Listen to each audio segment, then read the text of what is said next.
అందరికీ నమస్కారం. కొత్త కథలోకి స్వాగతం. ఈ కథ పేరు అంతరాత్మ కుదుపు. రచన ఎల్లిందల సరస్వతీదేవి గారు.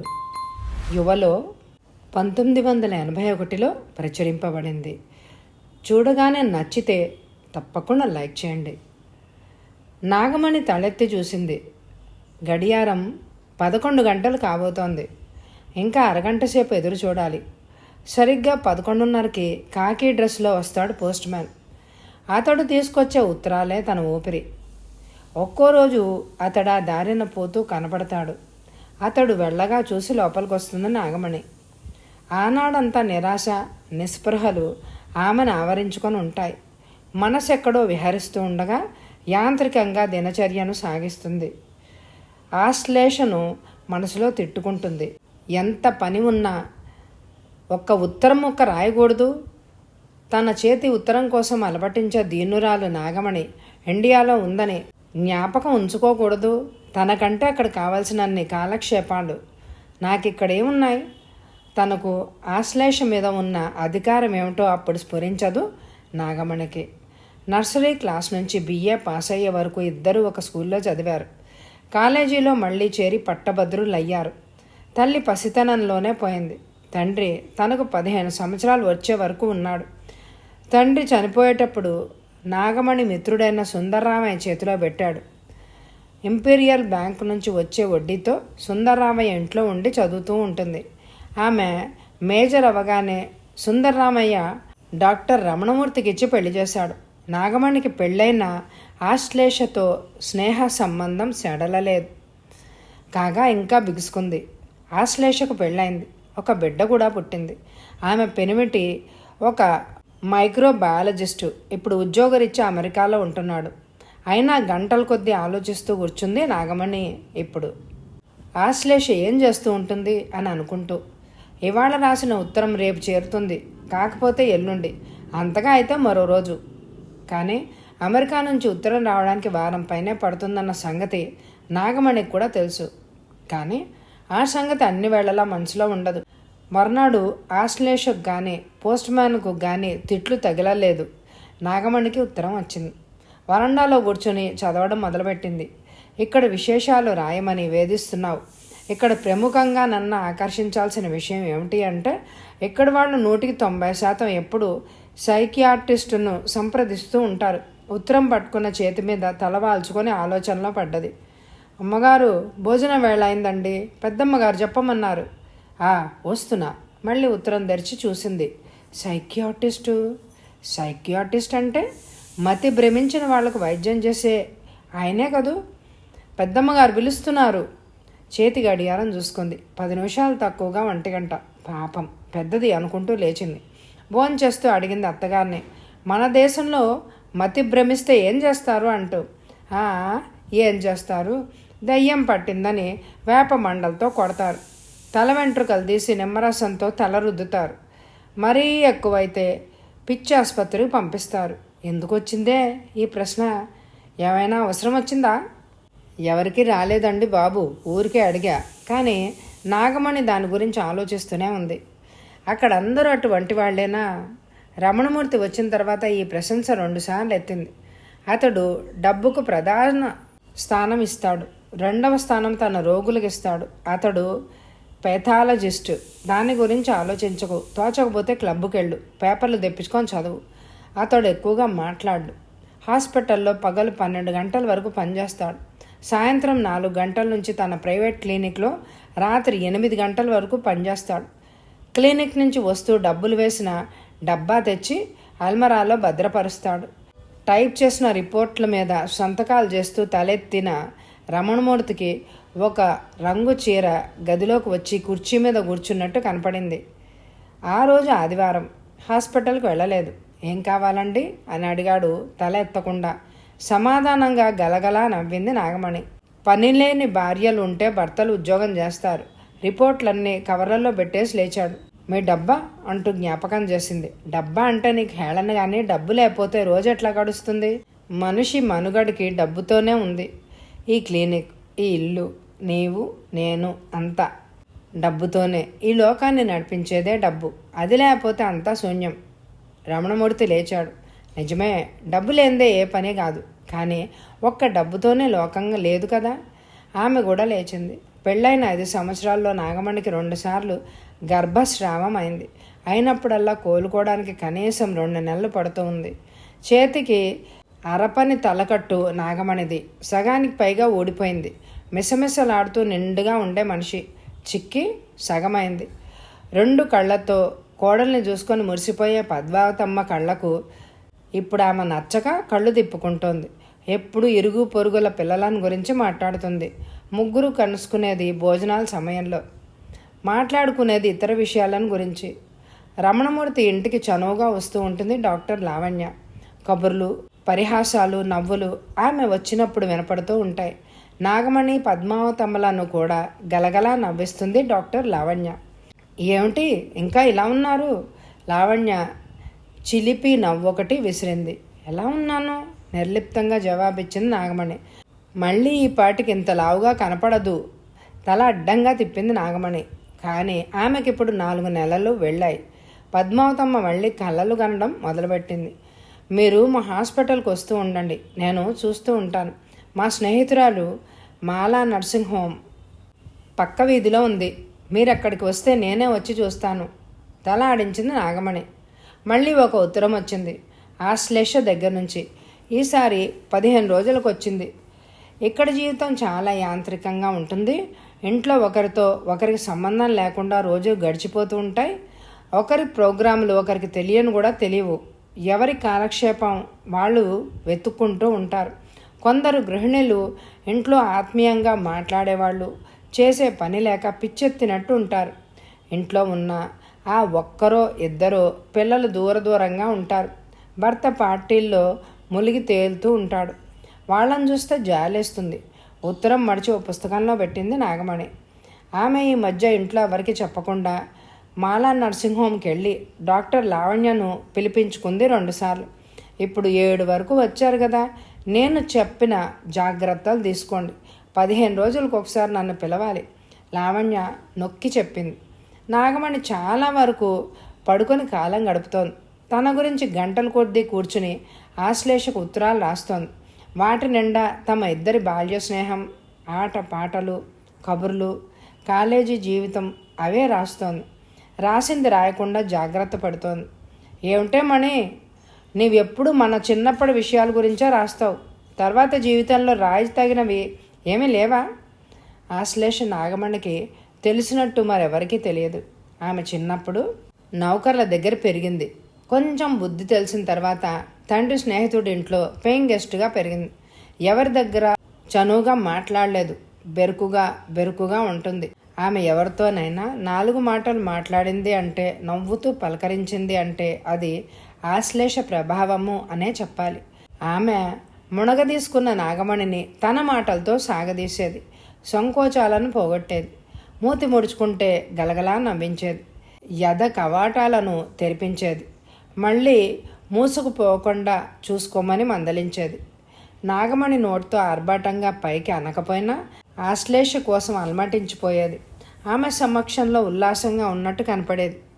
ఆమె దూరమైన తర్వాత ఆమె ఉత్తరాలు నాగమణికి ఊరట కలిగిస్తూ ఉంటాయి కొంతసేపు. డాక్టర్ లావణ్య చెప్పినట్టు నాగమణి నర్సింగ్ హోమ్కి వెళ్ళి టెలిఫోన్ చేసింది. డాక్టర్ వచ్చి అన్ని పరీక్షలు చేసి పర్వాలేదు అంది. చిరునవ్వుతో నాగమణిని సాగనంపింది. 10 రోజులు గడిచాయో లేదో నాగమణి నర్సింగ్ హోంలో చేర్పించి డాక్టర్ లావణ్యకు ఫోన్ చేశాడు రమణమూర్తి. మరునాడు మధ్యాహ్నానికల్లా అందరి ముఖాల్లోనూ జీవకళ లేకుండా పోయింది. పద్మావతమ్మ నొసలు కొట్టుకుంది. రమణమూర్తికి చాలా ఆశాభంగం ఎదురైంది. 10వ రోజున ఇంటికి వచ్చి స్నానం చేసి మంచం మీద పడుకున్న నాగమణి భోజనానికి కూడా గదిలోంచి కదలలేకపోయింది. మంచం దగ్గర 4 మెతుకులు కొరకడం, గోడవైపుకు తిరిగి పడుకోవడం, పలకరించడం, మాట్లాడకపోవడం, ఆ ఇంట్లో రోజులు బరువుగా గడుస్తున్నాయి. ఓ రోజు నాగమణి ఓపిక చేసుకుని ఆశ్లేషకు ఒక పెద్ద ఉత్తరం రాసింది. ఆ మర్నాడు ఆశ్లేష దగ్గర నుంచి ఉత్తరం వచ్చింది. నాగమణి రాసిన ఉత్తరం అటు పోయింది. ఆశ్లేషది ఇటు వచ్చింది. ఇక్కడ చాలామంది ఆడవాళ్ళు సైకియాట్రిస్ట్ని సంప్రదించడానికి వెళ్తూ ఉంటారు. వెళ్ళేటప్పుడు ఏడు మొహాలతో వెళ్ళిన వాళ్ళు వచ్చేటప్పుడు ప్రశాంతమైన మనసుతో నవ్వుతో వస్తారు. సైకియాట్రిస్టులు ఎంత ఓపికతో ఆత్మీయంగా మాట్లాడతారనుకున్నావు? ఆ ఆప్యాయత పూర్వకమైన పలకరింపుకే సగం రోగం పోతుంది. మనకు ఒక ఆప్తుడున్నాడు, మనం చెప్పిందంతా ఓపికతో వింటాడు, మనకు సానుభూతి దొరికేది ఇక్కడే అని అనుకుని తన బాధ్యతలన్నీ వెళ్ళగక్కుతారు. పిల్లలకు పెద్దలకు వాళ్ళకు జీవితంలో లభించని ప్రేమ అక్కడ దొరుకుతుంది. అందుకని భర్తలు నిర్లక్ష్యం చేసిన భార్యలు, తల్లిదండ్రులు ఉపేక్షించిన పిల్లలు సైకియాట్రిస్టుల దగ్గర కనబడతారు.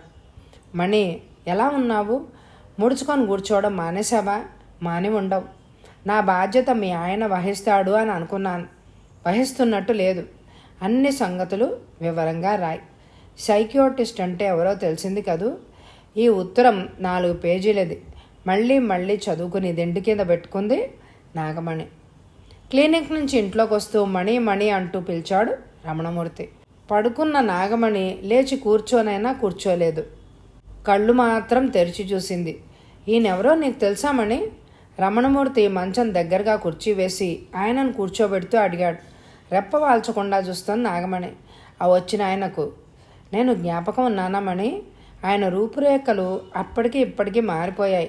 కంఠధ్వని మారలేదు, ఆ పలకరించే తీరు మారలేదు, ఆ నవ్వులోని తరంగాలు చేసే శబ్దం మారలేదు. బాబాయ్, ఎక్కడి నుంచి వచ్చావిప్పుడు? మన వాసుకి ఈ ఊరు ట్రాన్స్ఫర్ అయిందమ్మా. నేను రాత్రే వచ్చాను. నీవు ఏమిటే అలా ఉన్నావు? ఈ పడకేమిటి? నాగమణి ఆయన కూర్చున్న కుర్చీకి దగ్గరగా లాక్కోమని సైగ చేసింది. మాట్లాడుతూ ఉండండే. రమణమూర్తి వెళ్ళిపోయాడు. 5 నిమిషాలు ఎదురు చూసి అంతా రమణమూర్తి చెప్పాడు. 8వ నెలలో వచ్చింది పురుడు. పిల్ల బుట్టిపోవడం అంతా చెప్పాడు. చెడు జరిగిందే అనుకో, అంత మాత్రం చేత నేను ఇలా అయిపోవడం ఏమీ బాలేదే. మరికొంతసేపు అయిన తర్వాత పద్మావతమ్మ ఇచ్చిన గ్లాసుడు కాఫీ తాగి, మణి, నిన్ను చూసి ఎన్నాళ్ళయిందంటావు? నీ పెళ్ళికి రాలేకపోయాను అన్నాడు. అవును, నాన్న పోయినప్పుడు చూసినట్టు జ్ఞాపకం. ఏమిటో, మీ నాన్న బంధువులను నమ్మకుండా స్నేహితుడిని నమ్మి ఆయన దగ్గర ఉంచాడు.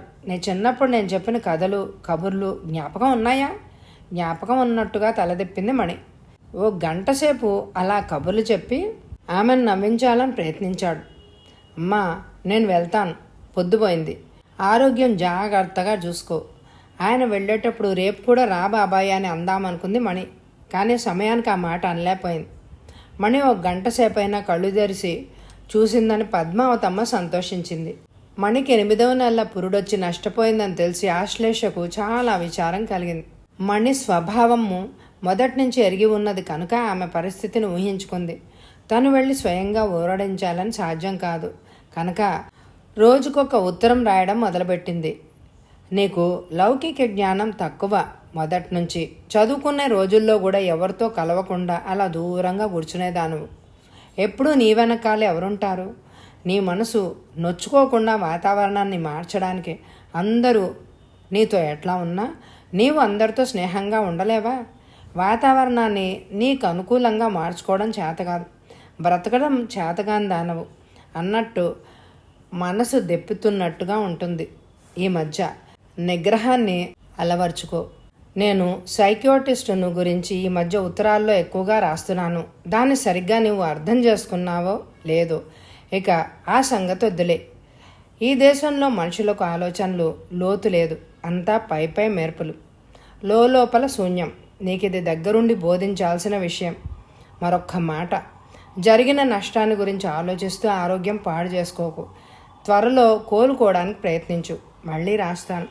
ఉత్తరాన్ని 4 సార్లు చదువుకొని దిండు కింద పెట్టుకుంది. ప్రతిరోజు ఆ వేళకు గోడకు తిరిగి పడుకునేది. ఆ క్రిందటి రోజు రాత్రి 8 గంటలకు రమణమూర్తి బాబాయిని తీసుకొచ్చాడు. ఆయన ఇవాళ కూడా వస్తే బాగుండు అని అనిపించింది. కళ్ళు తెరిచి ద్వారం వైపుకు దృష్టి పోనిచ్చి ఎదురు చూసింది. 8 గంటల తర్వాత రమణమూర్తి వచ్చాడు. భోంచేద్దామా? నాకు ఆకలిగా లేదు, తినలేను. అంతలో పద్మావతమ్మ వచ్చింది. ఆమె అన్నం కలుపుకొని తీసుకొచ్చింది. బలవంతం చేసి 4 ముద్దలు తినిపించింది.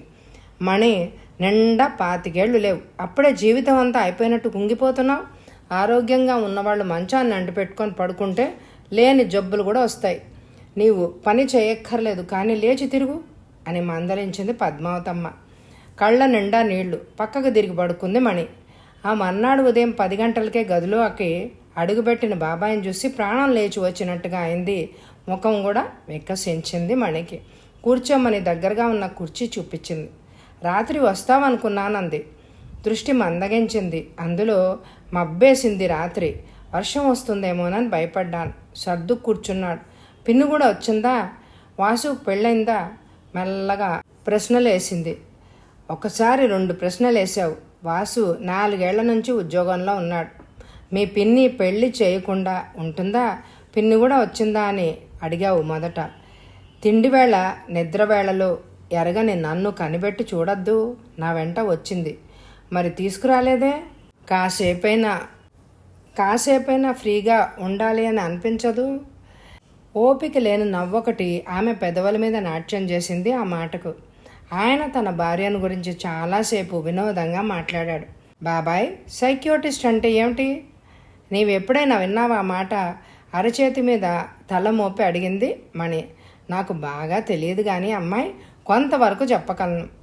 మానసిక వ్యాధులు ఏ కారణం చేత వస్తాయో తెలుసుకొని తగిన చికిత్స చేసే వాడు ఆ వైద్యుడు అన్నమాట. ఎలా తెలుసుకుంటాడు? ఎట్లా ఏముంది, రోగి ఎదురుగా కూర్చుని ఊరికే మాట్లాడిస్తూ ఉండాలి. మాట్లాడగా ఎప్పుడో పట్టుబడుతుంది. దాన్ని మళ్ళీ మళ్ళీ చెప్పించగలగాలి. ఈ భావం వ్యక్తం చేసేటప్పుడు రోగి మొహం చూడాలి.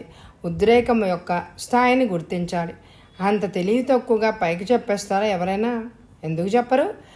బాధ కొద్దీ చెప్పేస్తారు. తెలివి తక్కువతనం. అంతలో మాట మార్చేశాడు బాబాయ్. అమ్మాయి, నీ జ్ఞాపకం ఉందా? నీ చిన్నప్పుడు నేను ఒకసారి మంగళగిరి తీసుకెళ్ళాను. నరసింహస్వామికి పానకం పోయించాను. గుర్తొచ్చిందా? అక్కడ పానకం గుళ్ళో నేలంతా తడితడిగా ఉంటుంది. కానీ బెల్లానికి ఒక్క చీమైనా రాదు. నేను అడిగాను కూడా చీమలు ఎందుకు లేవని. అదీగాక మరొక విశేషం. ఎంత పానకం పోయదలుచుకుంటావో అంటే ఒక బిందెడు పోయాలనుకుంటావే అనుకో, సగం పోసేవరకు బళుక్కుమన్నట్టు శబ్దం వస్తుంది. స్వామికి పోసిన పానకం మన కాళ్ళ కిందకే వస్తుంది. స్వామికి పానకం చాలు అని అర్చకులు అంటారు. ఆ మిగతా పానకం అందరికీ గ్లాసులో పోసిస్తారు. అది నిజంగా జరుగుతుందా? జరగనట్టు అనిపిస్తుంది. భక్తులు కదమ్మా, స్వామివారిని గురించి ఏం చెప్పినా భక్తిభావంతో నమ్మేస్తారు. స్వామికి దంతధావనం, స్వామికి పవళింపు సేవ, ఇవన్నీ ఏంటి? భక్తులు నమ్ముతారు. ఆ స్వామి తమ కష్టాలు తీరుస్తాడని విశ్వసిస్తారు. స్వామిని పూర్తిగా నమ్ముతారు. నిజమా? అది కాదు. అలా పూర్తిగా నమ్మి తమ మనోవ్యాధులు మర్చిపోతారు. భారమంతా స్వామి పైన ఉంచుతారు. మణి ఆలోచనలో పడింది. చూడమ్మా, స్వామిని మనసారా నమ్మితే ఆయనే ఒక సైకియాట్రిస్ట్. కళ్ళు పెద్దవి చేసుకొని చూసింది మణి. అంతలో పద్మావతమ్మ అటుగా వచ్చి, భోజనం వేళైంది అంది. ఇవాళ మా ఇంట్లో భోజనం చెద్దురుగాని రండి. అమ్మా, నా భార్య ఉన్నది చూశారు. భోజనం చెయ్యనిదే ఎక్కడికి కదలనీయదు. నేను భోజనం చేసేసాను. మళ్ళీ కాఫీ వేళకి ఇంటికి వెళ్ళిపోవాలి. మంచి క్రమశిక్షణలో ఉంచారే మిమ్మల్ని. ఆమె నవ్వుతూ వెళ్ళిపోయింది. మరి కాసేపటికి వెళ్ళిపోయాడు. మణికి పురుడొచ్చి 4 రోజులైంది. బాబాయ్ కబుర్లతో, ఆశ్లేష ఉత్తరాలతో కాస్త హుషారు వచ్చినట్టుగా అయింది. మంచం మీద నుంచి లేచి కూర్చుంది. ఆనాడు బాబాయ్ రాలేదు.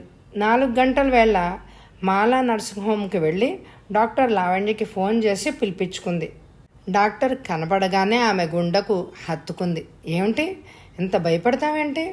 మణిని కూర్చోబెట్టి అనునయంగా అడిగింది డాక్టర్. నువ్వేం చేయొద్దు, మామూలుగా ఉండు. అన్నిటికీ నేనున్నాను. ధైర్యం చెప్పి వీపు తట్టింది డాక్టర్. నేను ఇదంతా కడుపులో పెట్టుకొని భరించలేను. నాకు పిచ్చెక్కిపోతుంది. కళ్ళు తుడుచుకుంది.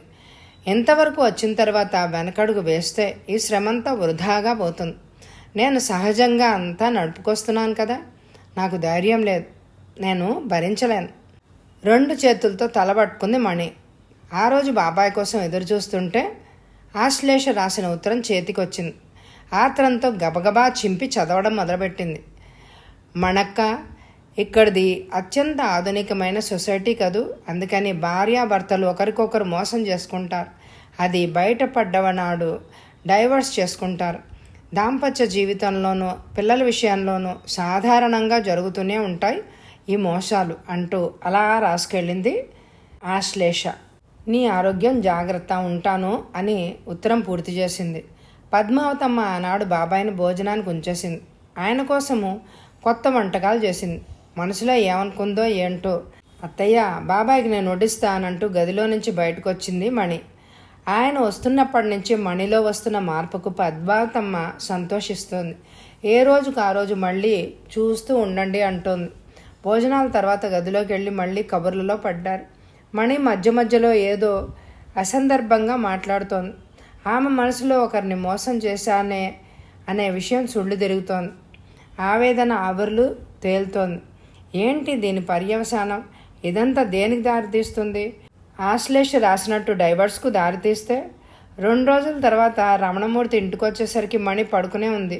రోజు గోడవైపు తిరిగి పడుకుని కళ్ళు తెరుచుకొని వెల్లికిలా కదలకుండా పడుకుంటే ఏదో ఉంది మార్పు అనుకొని చేయబట్టుకున్నాడు. ఒళ్ళు కాలిపోతోంది.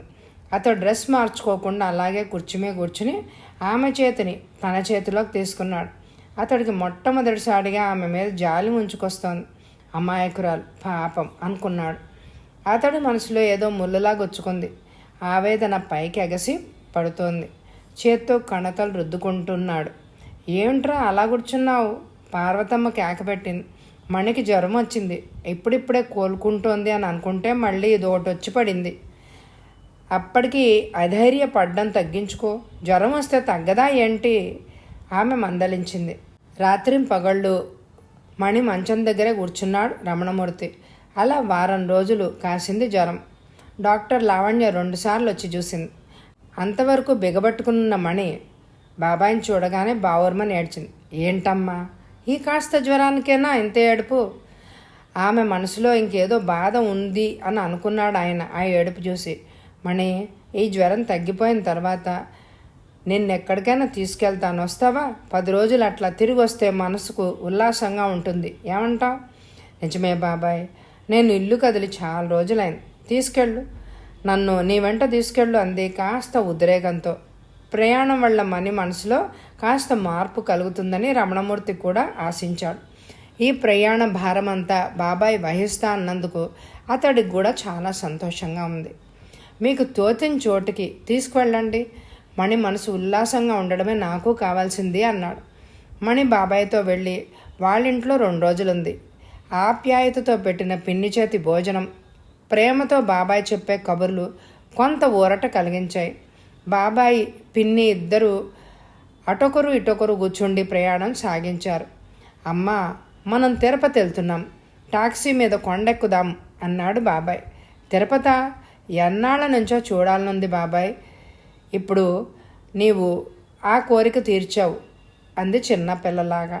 టాక్సీలో ఒక్కొక్క కొండ దాటుతూ ఉంటే మణి మనసు గెంగిర్లు తిరుగుతున్నట్టు అనిపించింది. ఆశ్లేష రాసిన ఉత్తరాలు జ్ఞాపకం వస్తున్నాయి. మనసులో ఉన్న బాధను ఎవరితో అయినా చెప్పుకోవాలి. చెప్పుకోకపోవడం వల్లే మానసికంగా కుంగిపోతోంది. ఎవరితో చెప్పుకోవాలి? అంతటి ఆప్తులెవరు? రమణమూర్తిని ఆప్తుడిగా చేసుకోలేకపోయింది. కొండ మీదకి వెళ్ళి సామాను కాటేజీలో పడేసి ధర్మదర్శనం క్యూలో నిలబడి పిల్లలు, పెద్దలు, స్త్రీలు, పురుషులు అందరూ, పండితులు, పామర్లు అందరూ గర్భగుడిలోకి వచ్చారు. కళ్ళెత్తి వెడల్పు చేసుకుని నిలువెత్తు వెంకటేశ్వర స్వామిని చూసింది. తదేకంగా చూసి స్వామి, సైకియాట్రిస్ట్ అంటే ఎవరో అనుకున్నాను, ఇంతకాలం నీవే సైకియాట్రిస్ట్ అంటే అని అనుకుని మనసులో గొణుక్కుంది. 2 చెంపలు వాయించుకుంది. తిరుగు ప్రయాణంలో ఆమె మనసు ఎంతో ఉల్లాసంగా ఉందో ఆమె అంచనా వేయలేకపోయింది. మరో 2 ఊళ్ళు తిరిగి ఆహ్లాదకరమైన ప్రకృతి దృశ్యాలు చూసి కాళ్ళు తడిసే వరకు ఆ సముద్రంలో నుంచుని ఎంతో పాప ప్రక్షాళనమైనట్టు మనశ్శాంతి కలిగినట్టుగా ఉంది మణికి. సంతోషమే సగం బలంగా తిరిగి వచ్చిన మణిలో నవ చైతన్యం తొణికిసలాడుతున్నట్టు కనపడింది రమణమూర్తికి. రమణమూర్తి మనసు కొండంత బరువు గుండెల మీద ఉన్నట్టు భారమవ్వడం మొదలుపెట్టింది. అన్యాయం అంటూ మనసు గెలగెల కొట్టుకుంది. అతడు తన పని తాను చేసుకోలేకపోతున్నాడు. తోటి వాళ్లతో సరిగ్గా మాట్లాడలేకపోతున్నాడు. తల్లి దగ్గర సరిగ్గా మసులుకోలేకపోతున్నాడు. మణిని చూడగానే జాలిపడే అతను మనసు కుచించుకుపోవడం మొదలుపెట్టింది. అబ్బాయి, ఆరోగ్యం సరిగ్గా లేకపోతే సెలవు పెట్టు. హాస్పిటల్లో చేసిన కొద్ది చాకరీ, ఇంట్లో ఉండు, నా మాట విను. పోరాటం మొదలుపెట్టింది తల్లి. ఏంటి, ఏమైంది? హాస్పిటల్కి రావడం లేదా? ఏదైనా సుస్తీనా? 4 రోజుల తర్వాత ఇంటికి వచ్చాక అడిగింది డాక్టర్ లావణ్య. బాగా పెరిగిన గడ్డంతో గదిలో నుంచి వచ్చి కుర్చీలో కూర్చున్నాడు రమణమూర్తి. ఇదేంటి ఇలా తయారయ్యారు? ముఖం బాగా పీక్కుపోయినట్టయింది. ఆవిడే నయం, ఊరెళ్ళి వచ్చిన తర్వాత మనిషి బాగుంది అన్నది. పెదవి విరిచాడు రమణమూర్తి. అంతలో పద్మావతమ్మ వేడి వేడి టిఫిన్ తెచ్చిపెట్టింది. మిమ్మల్ని చూస్తే జాలేస్తోంది నాకు అన్నది డాక్టర్. నన్ను చూస్తే జాలి కాదు, కలగాల్సింది ఆగ్రహం అన్నాడు తల వంచుకుని. చేతులారా చేసుకుందానికి సమర్థించుకున్నా కొంత నయం. ఇదేంటి మీరు చేస్తుంది? అప్పుడు ఆ ఎమర్జెన్సీలో ఎవరో లాక్కుపోయారని ఆ వాసెక్టమీ చేయించుకోవడం ఎందుకు? పిల్లలు పుడుతున్నట్టుగా నా చేత నాటకం ఆడించి ఆమెను మోసగించడానికి ప్రయత్నాలు చేయడం ఎందుకు? వాసెక్టమీ చేయించుకోవచ్చు కదా, మందలించింది డాక్టర్. ఆ ప్రయత్నం చేశాను. అప్పుడు డాక్టర్ తొందరపాటులో చేసిన ఆపరేషన్ కదా. డజన్లకు డజన్లు చేసిన ఆపరేషన్లు పొరపాటున మళ్ళీ తిరుగు లేకుండా చేశాడు. నా బాధ ఏమిటంటే పెళ్ళి కాకుండానే నా వాసెక్టమీ ఆపరేషన్ చేయించుకోవడమే కాకుండా ఇప్పుడు నెలల నిండా గర్భాన్ని మోయలేకపోతోందని, నెపమంతా మణి మీద వెయ్యాలని మీ చేత నాటకం ఆడిస్తున్నందుకు. ఇదంతా తెలుసుకోలేని అమాయకురాలనా? నేను మోసం చేయడమన్న బాధ రంపపు కోతగా ఉంది. తల వంచుకున్నాడు రమణమూర్తి గారు. ఆ మాటకొస్తే మీ ఇద్దరిని మోసం చేసింది నేను. ఒకరి సంగతి ఇంకోరికి చెప్పకుండా ఇద్దరిని మోసం చేసింది నేను. నా ప్రయత్నం వల్ల ఆమె సంగతి మీతో చెప్పకుండాను, మీ సంగతి ఆమెతో చెప్పకుండాను వాగ్దానం చేసినట్టుగా నడుచుకున్నాను. కానీ ఇద్దరిని మోసపోయేటట్టు చేశాను అని అనుకోలేదు. ఏమిటన్నట్టు కళ్ళతో ప్రశ్నించాడు రమణమూర్తి. మణిగారు చిన్నప్పుడు పడ్డ దెబ్బ వల్ల ఆమె గర్భం ధరించే శక్తి కోల్పోయింది. తనను మీరు తిట్టి శపించకుండా నా శరణుజొచ్చింది. అందువల్ల మీరు ఆడమన్న నాటకానికి వీలు దొరికింది. ఆమె సహకారం లేకపోతే ఈ నాటకం రక్తి కట్టేదే కాదు. ఇప్పుడు చెప్పండి, ఎవరు ఎవరిని మోసం చేశారో? పాలిపోయిన రమణమూర్తి మొహం కిందకి వాలిపోయింది. అయితే నేను పడ్డంత బాధ మణి కూడా పడ్డదన్నమాట. గొంతులోనే గడగడలాడింది. ఎండలో వచ్చిన వానజల్లు వెండి తీగలు మెరిసినట్టుగా మెరిసింది. పిల్లలను నాడుకోనిచ్చింది, పెద్దలను వీధిలో నడవనిచ్చింది, భూమిని కాస్త తడవనిచ్చింది. మణి రమణమూర్తులకు జరిగిన దాన్ని తేలిగ్గా భావించేటట్టు చేసింది, పెద్ద సైకియాటిస్ట్ లాగా. కథ సమాప్తం. ఈ కథ మీ అందరికీ నచ్చిందనే అనుకుంటున్నాను. అయితే తప్పకుండా లైక్ చేయండి, మీ అభిప్రాయాన్ని కామెంట్ చేయండి అండ్ స్క్రీన్లో ఉన్న ప్లేలిస్టులు వినండి. Thank you very much my dear friends.